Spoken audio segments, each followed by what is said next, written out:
Okay, hello everyone यार। जैसे कि हमने पहले बात करी थी पिछली वीडियो में कि हम सी यू सेट की सेक्शन ए की तैयारी लेके आएंगे इस यूट्यूब चैनल पर। तो आपके सामने ही है, हम आ चुके हैं। तो बेसिकली आज की क्लास का हमारा क्या टारगेट रहने वाला है, तो एज यू कैन सी आज हम सेक्शन ए की प्रिपेयर करेंगे। जो सी यू सेट पीजी एग्जाम आने वाला है 2022 का, उसके सी यू सेट के प्रीवियस ईयर क्वेश्चंस करने वाले हैं। तो बेसिकली सेक्शन ए में सर, ये सेक्शन ए जो है सभी के लिए कॉमन रहता है। ठीक है, बहुत सारे एग्जाम्स के लिए सेक्शन ए कॉमन रहता है। 25 मार्क्स का पूछा जाता है। ठीक है, बेसिकली 25%, 25 मार्क्स नहीं, 25% इसकी वो रहेगी। 25% of the all the paper is of section A. ठीक है, qualitative, quantitative reasoning, English, GK, aptitude, इन सभी के बारे में हम जो भी प्रीवियस ईयर क्वेश्चंस आए हुए हैं सीयू सेट के, उनके ऊपर हम ये क्वेश्चंस कर रहे होंगे। ठीक है, सो अगर आपने अभी तक कैसे प्रिपेयर करना है सेक्शन ए के लिए और कैसे अपने 25% मार्क्स को गारंटी करना है सीयू सेट पीजी के एग्जाम में, अगर वो वीडियो नहीं दिखी है तो check out the I button also और डिस्क्रिप्शन इन द लिंक। ठीक है, तो चलिए लेट अस बिगिन। आज हम प्रीवियस ईयर क्वेश्चंस करने वाले हैं सीयू सेट पीजी एग्जाम के सेक्शन ए के। ठीक है, so this is Shanu Arora, your educator, all India rank 25 IIT JAM. I have done my masters from IIT Bombay. I've qualified several exams like TIFR, JEST, GATE exam and everything. I am an educator of IIT JAM. ठीक है, so let's talk about. ठीक है, before I begin with the video मैं बताना चाहूंगा, अगर आप sir previous year questions कहाँ से मिलेंगे मुझे, PDF डिस्क्रिप्शन में है सेक्शन ए के लिए। ठीक है, सेक्शन ए के लिए अलग से है। जो बच्चे सीयू सेट पीजी फिजिक्स की तैयारी कर रहे हैं उनके लिए previous year question paper description में है।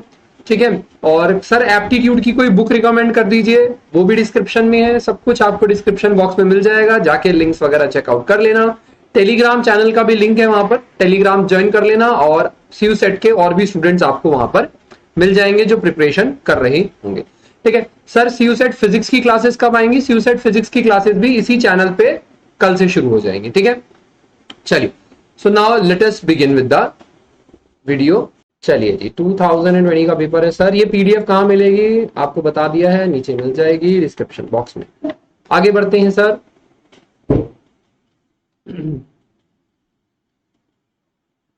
Part A, select the most suitable synonym for the word debtor.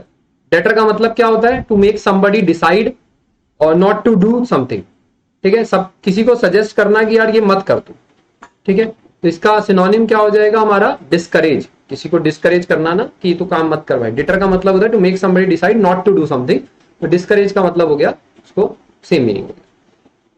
Choose the pair which exhibit the same relation. Cube is basically dice, तो स्फीयर क्या हो जाएगा? सन, है ना। अगर क्यूब क्या होता है, मतलब क्यूब है तो डाइस है, स्फीयर हो जाएगा सन हो जाएगा। ठीक है जी, मतलब कैसी डाइस कैसा शेप का होता है? क्यूब। सन कैसी शेप का होता है? स्फीयर। पेपर थिन, ये तो क्वालिटी हो गई। वेट क्लोथ, ये भी क्वालिटी हो गई। ठीक है, माउंटेन हाइट नहीं, ये भी नहीं। ठीक है, option 3, sorry question 3, select the correct word of the following sentence. Most Chinese dash European first names to be their surnames. Most Chinese what, क्या करेंगे आप? अज्यूम। ठीक है, most Chinese assume European first names to be their surname. Determine ना, attempt ना, feel ना, assume. ठीक है ना, ऑप्शंस के साथ खेलना है।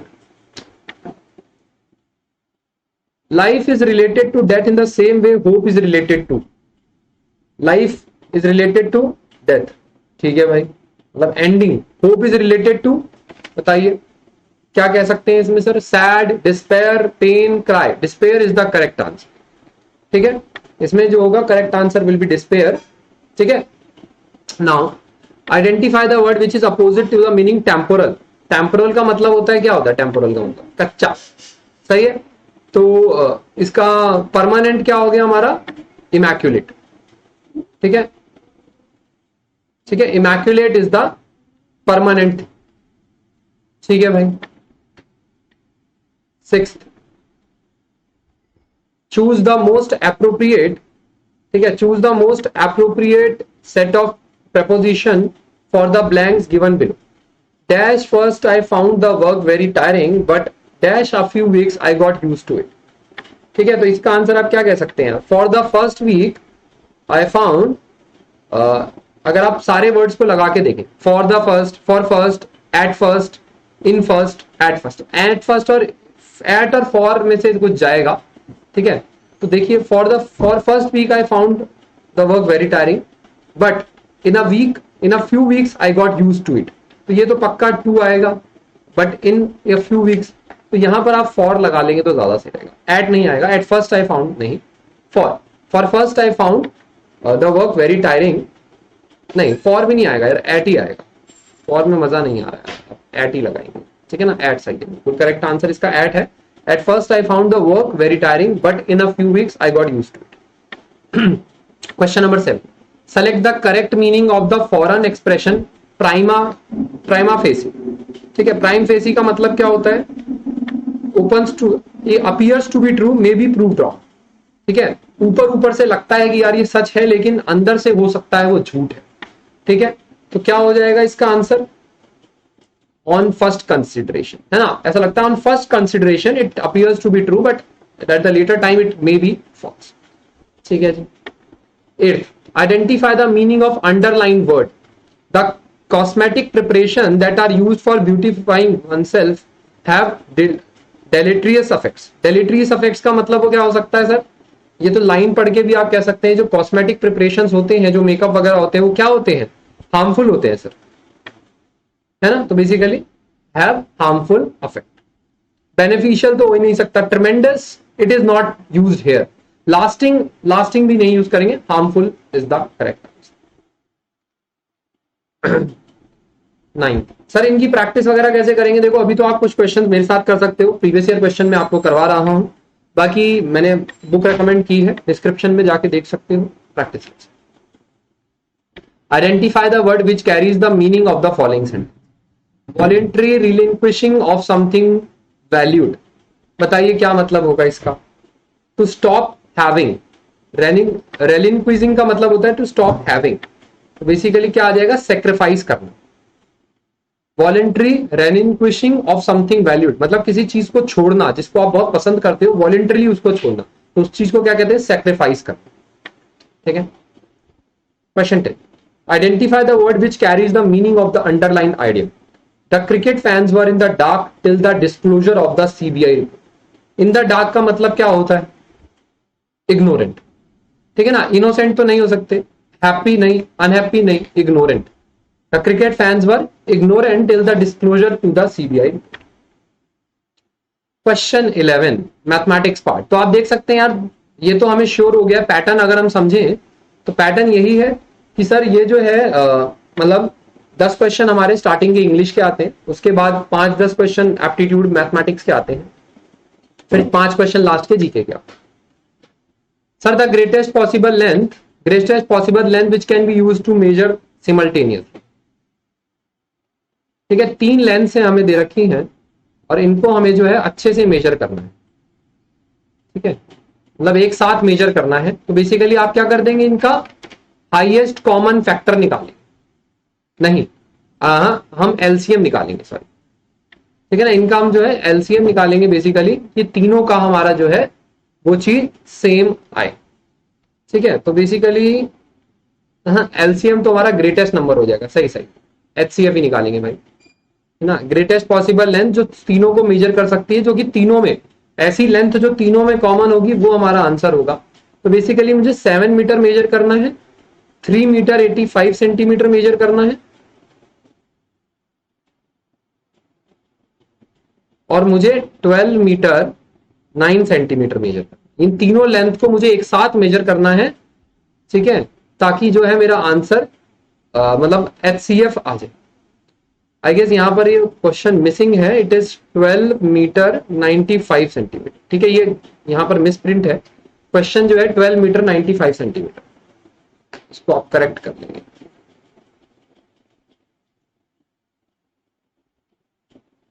ठीक है, अगर आप इसको कैलकुलेट करेंगे 7 मीटर कितना होता है? 700 सेंटीमीटर। ये कितना हो जाएगा? 385 सेंटीमीटर। ये कितना हो जाएगा? 1295 सेंटीमीटर। एचसीएफ कर देंगे तीनों का, क्या आ जाएगा सर? अगर मैं एचसीएफ करूं 700 का, 7 से गया 100 टाइम्स, 4 से गया 25 टाइम्स, 5 से गया 5 से गया 385 का करूं, 5 से गया 37, सॉरी 77, 7 से गया 11, 11 से गया 1295, 5 से गया 259, 7 से गया 37, 37 से गया 1। ठीक है सर, कॉमन कितना आ रहा है? सब में 7 कॉमन है क्या? 7 कॉमन है। हाईएस्ट कॉमन फैक्टर निकालना है, HCF निकालना है, हाईएस्ट कॉमन फैक्टर। 7 7 7 तीनों में कॉमन, 5 5 5 तीनों में कॉमन, केवल यही दो कॉमन है।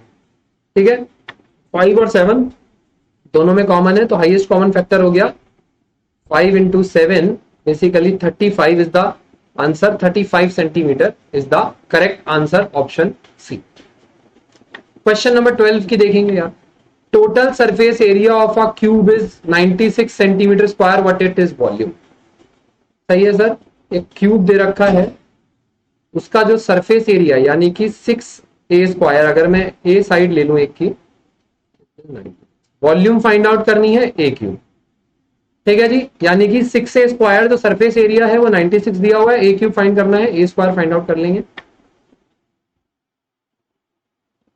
ठीक है जी, क्या आ जाएगा? ए विल बी √16 4, वॉल्यूम क्या आ जाएगा? 4 क्यूब। इतना आंसर आ गया हमारा, answer 64 centimetre is the correct answer, option C is the correct answer. Moving on to the next question guys.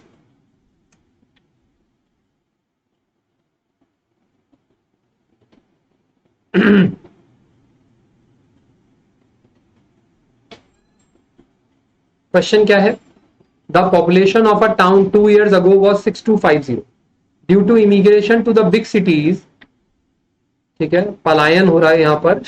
Due to migration to the big cities it decreases 4% every year. The present population of the town is, ठीक है, हर साल 4% का decrease हो रहा है। तो please pause कर लीजिए, क्वेश्चन कर लीजिए फटाफट से यार।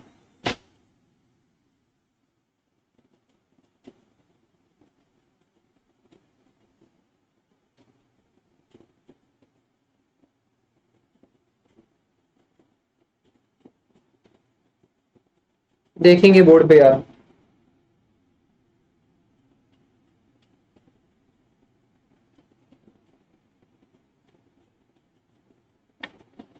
बेसिकली अगर बात करें हम यहाँ पर सोल्यूशन की, तो यहाँ पर अगर मैं देखूं यार, आफ्टर 1 year क्या हो जाएगा? आफ्टर 1 year कितनी पॉपुलेशन हो जाएगी? 4% से डिक्रीज कर दो, यानी कि 62500 माइनस 4/100, 4% को 4/100 लिखते हैं, कितना आ जाएगा? 62500 माइनस दिस। बेसिकली आप इसको ऐसे भी लिख सकते हैं, कितना आ रहा है? 4% से डिक्रीज के बाद it is something coming out to be, बताइए कितना आ जाएगा यार? व्हाट डू यू थिंक, क्या आ जाएगा? कैलकुलेट करेंगे 0.096 into this, we will get it 60,000। ठीक है, 62500 की 60,000 रह जाएगी आफ्टर 1 year। आफ्टर 2 year क्या हो जाएगा? आफ्टर 2 year अब ये 60,000 पॉपुलेशन में कम होगी ना, आप 6250 में नहीं करेंगे 4% कम, अब आप 60,000 में करेंगे। 60% माइनस 4% ऑफ 60,000। बात समझ में आ गई? एक साल 4% कम हो गई, उसके बाद उसका 4% कम होगा, एवरी ईयर 4% कम हो रहा है, तो एक साल के बाद दूसरे साल की पॉपुलेशन कितनी हो जाएगी? इसको 4% माइनस कर देंगे तो आंसर विल बी 57,600। ठीक है, कैलकुलेट कर लेंगे, answer will be 57,600, option D. Question number 14 देखिए।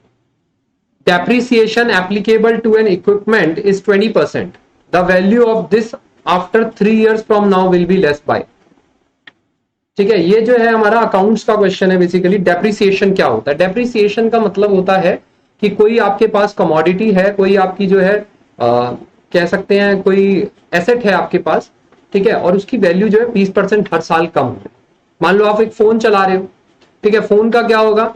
हर साल 20% की वैल्यू कम होती जा रही है, तो उसको कहते हैं डेप्रिसिएशन। अब बताइए the value of this after 3 years from now will B. 3 साल बाद उसकी वैल्यू कितनी रह जाएगी अगर हर साल 20% से वो गिर रहा है। मतलब पूछ रहा है वैल्यू कितनी रह जाएगी, ये नहीं पूछ रहा है, आपसे पूछ रहा है the value of this after 3 years will be less bye, कितने से लेस हो जाएगी। ठीक है, तो बेसिकली आपको ये बताना है। तो देखिए यार कैसे कर सकते हैं, थोड़ा सा मुझे जो है पेज कम पड़ रहा है, तो now I can do the solution here. ठीक है, लेट इट स्टार्टिंग वैल्यू, जब आपने फोन, मैं फोन लेके चल रहा हूं, एक्स रुपीज का था, जब आपने खरीदा उसे एक्स रुपीज का था, आफ्टर 1 year 20% से डिक्रीज हो रहा है, तो आफ्टर 1 year कितनी हो जाएगी value, x minus 20% of x, basically 0.8x हो जाएगी वैल्यू आफ्टर 2 year। अब ये 0.8x माइनस 20% ऑफ 0.8x है ना, 1 year के बाद ये वैल्यू है 20% और कम हो जाएगी, कितना आ जाएगा, यहां से आप कैलकुलेट करेंगे तो 0.64x आ जाएगा। ठीक है, कैलकुलेशन आप कर लेना इसमें यार। आफ्टर 3 years अगर मैं करूंगा तो 0.64x 1 माइनस 0.2, वही मतलब 20% देख सकते हैं आप, चाहे मैं ऐसे लिखूं चाहे ऐसे लिखूं एक ही बात है। तो ये आ जाएगा, ये कितना आ जाएगा 0.512x, बेसिकली आधी आधी के आसपास रह गई है, 51.2% उसकी वैल्यू रह गई है।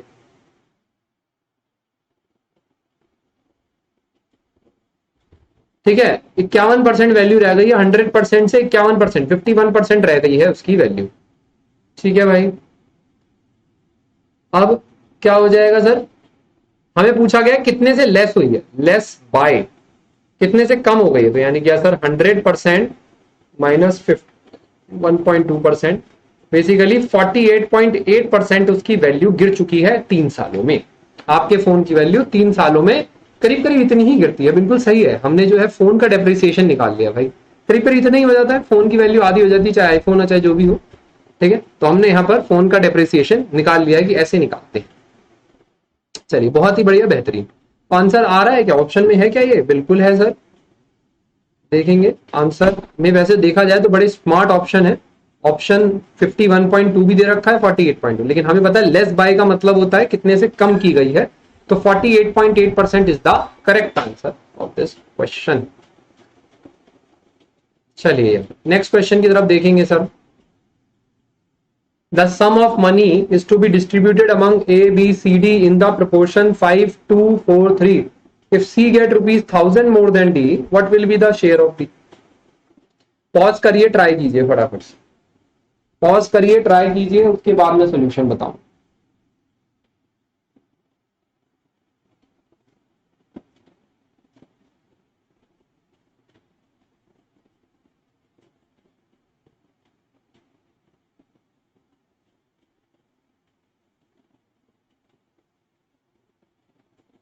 चलिए नाउ क्या होगा, देखो मैंने देखा यार ये 5, ये टोटल कितने पार्ट्स कर रहा है, अगर मैं देखूं टोटल पार्ट्स कितने, 5 पार्ट ए को मिल रहे हैं, 2 पार्ट बी को मिल रहा है, 4 पार्ट सी को मिल रहा है। तो अगर आप टोटल पार्ट देखें कि यार कितने में टोटल सम कितने में डिवाइड किया है, कितने पार्ट्स में डिवाइड किया है, तो बेसिकली आप देख सकते हैं 14 पार्ट्स में जो है सारे पैसे को डिवाइड किया गया है। ठीक है जी, तो हम कर लेते हैं यार सर, यहीं से हमारा हिंट हो गया ये, बेसिकली 5 + 2 + 4 + 3। ठीक है, आपको सारे क्वेश्चन ऐसे ही करने, 14 पार्ट्स में जो है टोटल पैसे को डिवाइड किया गया। ठीक है, मान लो अब सारा टोटल मनी लगा लो आप, टोटल मनी आप x लगा लो, तो a के पास कितना आ जाएगा, a के पास है सर 5/14x, है ना, 5 पार्ट है उसके पास, आउट ऑफ 14 पार्ट्स उसके पास 5 पार्ट्स। बी के पास कितना है सर 2/14x, सी के पास कितना है सर 4/14x, डी के पास कितना है सर 3/14x। बात समझ में आ गई, टोटल पार्ट्स 14 हो गए, पार्ट्स में डिवाइड कर दिया, we are getting this now. अब आप कह रहे हैं सी के पास जो है 1000 रुपए ज्यादा है डी से। ठीक है, सी के पास जो है 1000 रुपए ज्यादा है डी से, तो इसको हम यहां पर लिखेंगे C have 1000 rupees more than D. C के लिए क्या आ रहा था sir, 4/14 into X, 1000 plus this is 3/14 into X, minus कर दूंगा क्या आ जाएगा,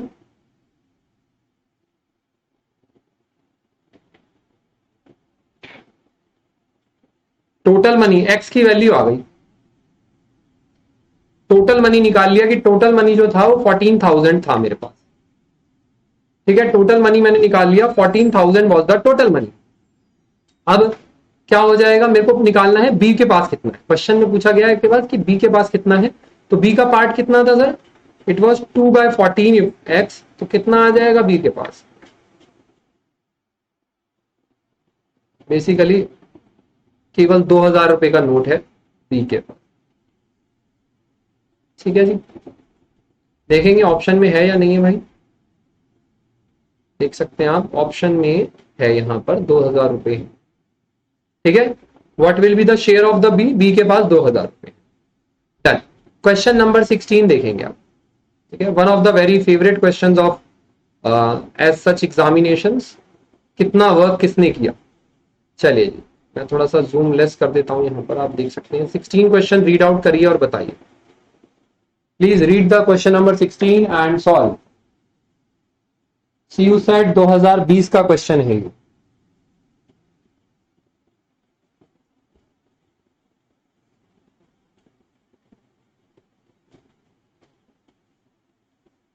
ठीक है भाई, Ashok and Vinod can do a piece of work in 20 days, Vinod and Chinku can do it in 15 days, and Chinku and Ashok can do it in 12 days। How many days Vinod can do alone.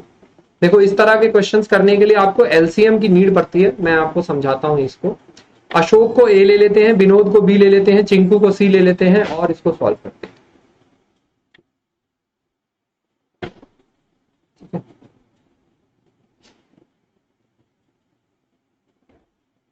देखेंगे आप, बेसिकली आपको ये कह रहा है अशोक और विनोद मिलके 20 डेज में काम कर सकते हैं। ठीक है भाई, अगर मैं विनोद और चिंकू को मिला दूं तो मेरे को 15 डेज में काम मिल सकता है पूरा, और अगर चिंकू और वो करते हैं तो 12 डेज में काम हो सकता है। अब क्या करना है हमें, ठीक है, बेसिकली मुझे निकालना है कि इंडिविजुअली वो कितना काम कर सकते हैं, ये मुझे बताना है। ठीक है, तो मैं क्या ले लूंगा, ये टोटल वर्क है, कितना है टोटल वर्क कितना है, मैं इनका एलसीएम निकाल लूंगा। देखो ये ना क्वेश्चन इसी तरीके से होता है, इसको आप समझ लीजिए, दिमाग में बैठा लीजिए। ये वर्क वाले क्वेश्चन हमेशा इसी टेक्निक से होंगे, बस ये एक सिंगल टेक्निक आप सीख लीजिए हर क्वेश्चन करने। सबसे पहला स्टेप होता है एलसीएम फाइंड आउट करना। क्या आ जाएगा एलसीएम यार, 5 से कर दोगे कि कितना आ जाएगा, ये 4 से, ये 3 से, ये 12 रहेगा। इसको आप 4 से कर दोगे तो ये 1, ये 3, ये 3, ये 3, 1 1 1। एलसीएम कितना आ रहा है, 5 4 20 इंटू 60। तो हमारे पास 60 क्या आ गया sir, 60 is actually units of work. ठीक है, यानी कि टोटल जो है मेरे पास 60 यूनिट ऑफ वर्क है। मान लो 60 ईंटें उठानी, ठीक है, आपका घर में कोई काम चल रहा है, आपको 60 ब्रिक्स जो है उठा के रखनी है, तो 60 यूनिट वर्क हो गया। ठीक है, अब ये क्या पता लग रहा है यहां पर, यानी कि अगर मैं पर डे का काम निकालूं, अगर मैं पर डे का काम निकालूं तो क्या आ जाएगा, इसको 60 यूनिट वर्क करने में 20 दिन लग रहे हैं भाई साहब ए प्लस बी को, तो ए प्लस बी पर यूनिट कितना काम कर रहे हैं, यानी कि 3 यूनिट पर डे। ठीक है, 3 यूनिट काम पर डे कर रहे हैं ए प्लस बी। बी प्लस सी कितना कर रहा है, 60/5 15, यानी कि 4 यूनिट वर्क ये पर डे कर रही हैं।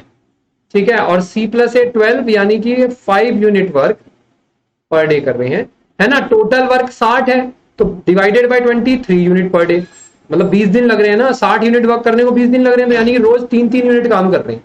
यहां से रोज 4 यूनिट कर रहे हैं, 12 डेज अगर लग रहे हैं तो रोज 5 यूनिट काम कर रहे हैं। तो अब इनमें से यार इनको फाइंड आउट कर सकते हैं, ए प्लस बी प्लस सी कर लो और इनको सॉल्व कर लो यार। चलिए देखो कैसे करेंगे यार।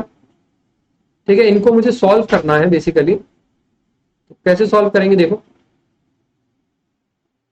अब इन इक्वेशंस को सॉल्व कर दूंगा मैं यार। क्या आ रहा है, मैं दो को अगर मैं माइनस कर दूं, इन दोनों को मैं माइनस कर दूं तो क्या आ जाएगा, तो बेसिकली माइनस करूंगा तो B plus C b plus a 4 5 minus minus minus what are we getting? क्या आ रहा है यहाँ पे?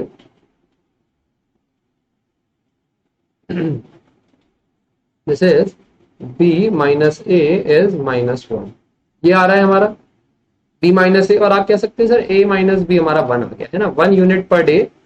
अगर मैं a में से b को हटा दूं तो मेरा 1 यूनिट वर्क ही हो केवल, ठीक है। और a प्लस बी क्या आ रहा है, यानी कि अब मैं यहां से अगर इसको सॉल्व करूं, यार a minus B is 1, a plus B is 3, total कितना आ गया, दोनों को ऐड कर दो, 2a इज 4, a इज 2, यानी कि केवल a जो है 2 यूनिट काम कर सकता है अकेले, ठीक है। सिमिलरली यहां से b निकाल लेंगे, अब a की वैल्यू पुट कर देंगे, b निकाल लेंगे, क्या आ जाएगा, b will be a minus 1 will be b, यानी कि 1 यूनिट वर्क ये कर लेता है b, ठीक है। अकेला b कितना काम कर लेता है, 1 यूनिट काम कर लेता है, ठीक है। और यहां से मैं बाकी c भी निकाल सकता हूं, and you can do this, ठीक है। फिलहाल अब क्वेश्चन की तरफ देखेंगे, क्या क्वेश्चन में पूछा हुआ है यार। क्वेश्चन में ये पूछा हुआ है कि भैया how many days Vinod can do it alone, अकेला काम अगर विनोद करने लग जाए तो कितना काम होगा। अभी हमने देखा बी कितना काम कर रहा है, 1 यूनिट पर डे, भैया एक ही ईट उठा रहा है एक दिन में ये, तो 60 यूनिट वर्क है टोटल, टोटल वर्क कितना है 60 यूनिट्स, तो कितने दिन लगेंगे, बी को 60 डेज लग जाएंगे भाई टोटल काम करने में। बात समझ में अब आपके आ गई होगी बिल्कुल अच्छे से। अब ये मेथड जो है बिल्कुल आपका फुल प्रूफ हो गया, कभी भी कर लेना भाई, ये आप मात नहीं खाओगे, ये मेथड जो है फुल प्रूफ है, किसी भी क्वेश्चन में आप लगा सकते हैं, ठीक है। बी यानी कि 1 यूनिट पर डे काम कर रहा है, टोटल वर्क 60 यूनिट है, तो बी को कितना टाइम लग गया, 60 डेज लग गए हमारे। बहुत बढ़िया, बेहतरीन, मजा आ गया क्वेश्चन करके सर। आगे बढ़ेंगे सर, नेक्स्ट क्वेश्चन तो देखेंगे, क्वेश्चन नंबर 17 को अब हम देखेंगे और इसको सॉल्व करेंगे। बताइए, at what rate of compound interest per annum will a sum of rupees 12,000 becomes 1342 in 2 years? Compound interest का क्या फॉर्मूला होता है सर, वो बता दीजिए, ठीक है। कंपाउंड इंटरेस्ट का क्या फॉर्मूला होता है उसके बारे में हम यहां पर डिस्कस करेंगे, ठीक है जी। रीड कर लिया, ट्राई कीजिए, देखो 1 आध मिनट ले लीजिए, पॉज करिए और देख लीजिए फटाफट।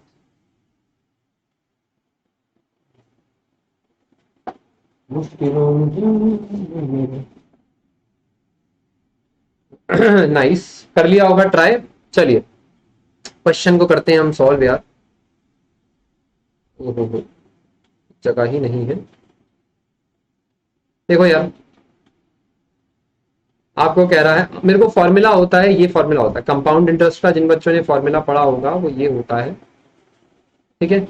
यहां पर ए होता है मेरा टोटल अमाउंट, ठीक है, ए इज मेरा total amount, P is the principal value, R is the rate, ठीक है, एन इज कितनी बार मतलब वो हो रहा है। मान लो अगर मैं कहूं 1 साल में 3 बार होता है, तो एन यहां पर 3 हो जाएगा और यहां पर टोटल टाइम आ जाएगा, ठीक है ना, ये टोटल टाइम हो गया। 1 साल में अगर 3 बार हो रहा है तो आप यहां करोगे, लेकिन जनरली हमारा एन की जरूरत पड़ती नहीं है, मोस्ट जनरल हम अगर साल में 1 ही बार होता है तो हम ये फॉर्मूला ही यूज करते हैं, अगर कंपाउंड 1 सा ईयर लगता है, ठीक है ना। ज्यादातर क्वेश्चन अपने पास यही वाले आएंगे 1 सा ईयर वाले, ठीक है ना। वैसे अगर क्वेश्चन आ जाए कि हाँ भाई साल में 3 बार कंपाउंड इंटरेस्ट लग रहा है, तो यहां पर एन की वैल्यू 3 डाल दे।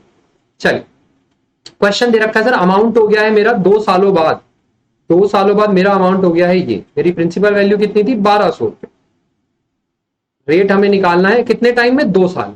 निकाल लो सर, इसको सॉल्व करेंगे, क्या आंसर आ रहा है,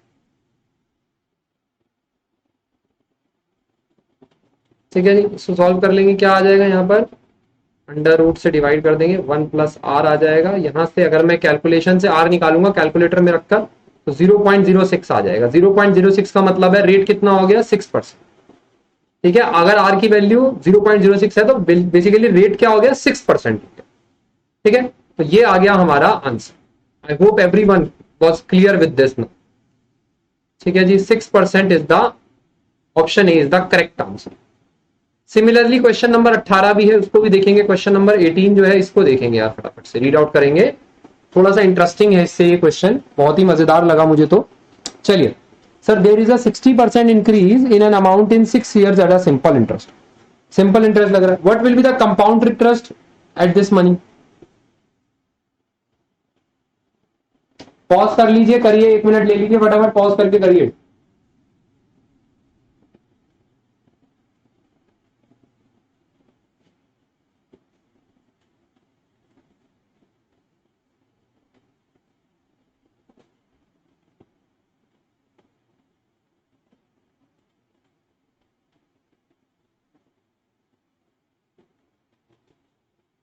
नाउ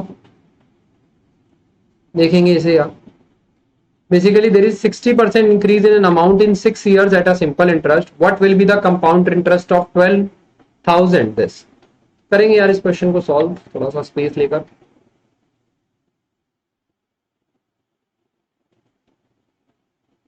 बेसिकली क्या रखा है यार, सिंपल इंटरेस्ट का फॉर्मूला क्या होता है वो याद आ गई होगी class 11-12. PRT, principal into rate into time. Simple interest कितना हो रहा है सर? 60% हो रहा है ऑफ प्रिंसिपल अमाउंट. ठीक है,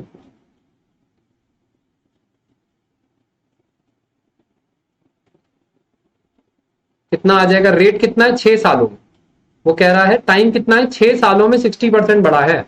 तो रेट कितना आ गया भाई? 60/100 इंटू बेसिकली 1/6 टाइम. इससे देख सकते हैं 10/100 आ रहा है. और बेसिकली आप इसको 10% भी कह सकते हैं. ठीक है, बेसिकली रेट इज 10% और इसको आप लिख सकते हैं 1/10.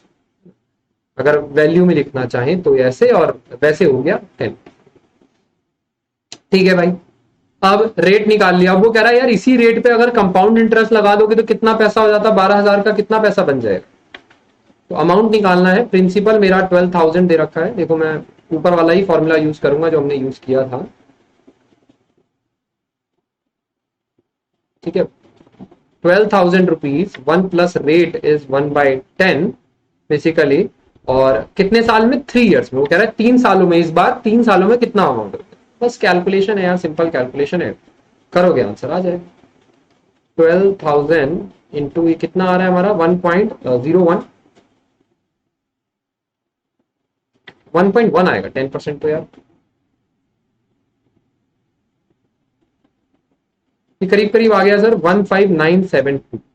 कंपाउंड इंटरेस्ट कितना हो गया? इंटरेस्ट जो होता है वो अमाउंट माइनस प्रिंसिपल होता है कि कितना आपको रिटर्न मिला बैंक से और कितना आपने जमा किए थे पैसे. तो 15972 माइनस 1200 3972 इज द आंसर. आ गया. इतना कंपाउंड इंटरेस्ट लग गया हमें 3 सालों में अंतर. जबकि सिंपल इंटरेस्ट में मुझे 60% ही रिटर्न था. ठीक है, 60% टोटल रिटर्न था 6 सालों में.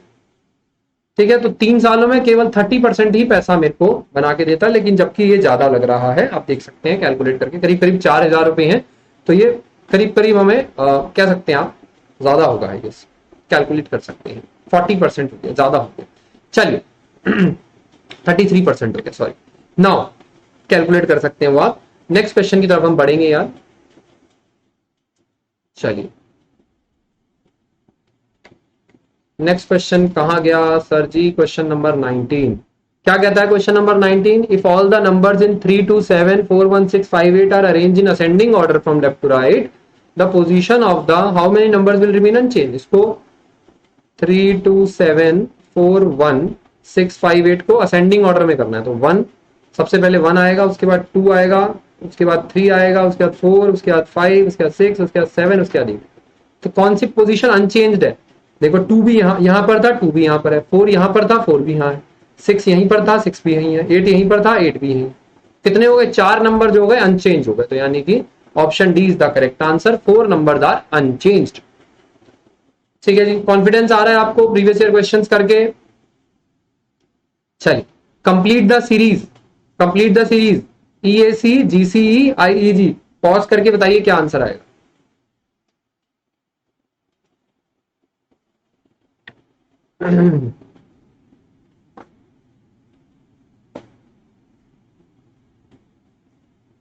आई होप आपने पॉज वॉज कर लिया होगा यार. चलिए मैं देख रहा हूं यहां पर क्या हो रहा है. E से G में जा रहे हैं, G से I में जा रहे हैं. तो यानी कि 2 2 का चेंज है. अगर मैं यहाँ पर फोकस करूं थोड़ा सा, ठीक है, क्या हो रहा है, ई से जी, जी से आई, आई से के, मतलब दो दो का गैप है, ई जी, ई एफ जी एच आई जे के। यहां पर भी ए से सी दो का गैप है, सी से ई दो का गैप है, तो यानी कि A B C D E F G आएगा, है ना। दो दो का गैप है, ए से सी और सी से आई, ई दो का गैप है, सी से ई दो का गैप है, ई से ई जी दो का गैप है, तो क्या आ जाएगा, A B C D E F G H I, तो के जी आई आ जाएगा भाई। जरा सा रह गया, के जी एफ हो जाता है सही है, जरा सा रह गया, नहीं तो के जी एफ हो जाता, ऑप्शन में दे नहीं रखा, नहीं तो मैं तो जबरदस्ती मार के आ जाता के जी एफ। छोड़ो, आंसर गया भाड़ में। फिलहाल के जी आई is the correct answer, option B. चलिए यार, तो इसी के साथ अपने ये वाले क्वेश्चन कंप्लीट होते हैं, ठीक है। इसके बाद तो जीके के ही हैं, जीके तो आप खुद से कर लेंगे यार एक बार, ठीक है। इसमें तो आपको याद करने के लिए, मतलब ये तो नए क्वेश्चन आएंगे, इनको करा के क्या फायदा। अगर आप स्टिल वांट टू नो तो मैं बता सकता हूं कि Jnanpith award is given in literature, which of the following states have the largest forest. इसका ऐड आता था यार, इंडिया में लार्जेस्ट फॉरेस्ट किसके होते हैं, मध्य प्रदेश, ऐड आता था ना इसका, टूरिज्म का। विच of the following is the birth place of the Gautam Buddha, बताइए, इट्स लुम्बिनी, ठीक है। The theme of the national science day, याद होगा आपको, नेशनल साइंस डे 2020 क्या क्या क्या था, women in science, women in science was the theme of this national science. Watershed between India and Myanmar is formed by Naga Hills, ठीक है। Basically this are the answers. I hope आपको ये जो हमारा अब मैंने कंप्लीट हो गया, आज हमने 2021 और 2020 के सेक्शन ए के क्वेश्चंस हमने कर लिए हैं, और ऐसे ही सेक्शन ए के और भी क्वेश्चंस, प्रीवियस ईयर क्वेश्चंस मैं लेके आते रहूंगा आपके लिए, तो आप अटेंड कर सकते हैं इसी चैनल पे। आपको जब हमारी डेट अनाउंस हो जाएगी एग्जाम की, तो मेगा रिवीजन होगा, एक 3-4 घंटे का मेगा रिवीजन क्लास भी इसी चैनल पे आपको मिलेगी। तो चैनल को सब्सक्राइब, वीडियो को लाइक और दोस्तों के साथ शेयर करेंगे। बाकी यार डिस्क्रिप्शन में बहुत कुछ आपके लिए मैंने छोड़ा है, बुक वगैरह प्रैक्टिस, तो आराम से देख सकते हैं। चलिए फिर मिलते हैं आपको, see you there in the next class. Don't forget to check the channel for more interesting videos. तो इसी के साथ हमने कंप्लीट कर लिया है सीयू सेट का 2020 का सेक्शन ए, एंड मिलते हैं नेक्स्ट वीडियो में। सीयू सेट 2019 और 2018 का पेपर भी हम सॉल्व करवाएंगे, प्रैक्टिस कर सकते हैं। सभी लिंक्स जो है डिस्क्रिप्शन में आपको मिल रहे होंगे। ऑल्सो चैनल को सब्सक्राइब कर दीजिए, बिकॉज आने वाले टाइम में सीयू सेट से रिलेटेड सारी इन्फॉर्मेशन, कैसे एडमिशन होना है, सब कुछ यहीं पर पता लगने वाला है आपको। वीडियो को लाइक, चैनल को सब्सक्राइब और अपने दोस्तों के साथ भी शेयर कर सकते हैं।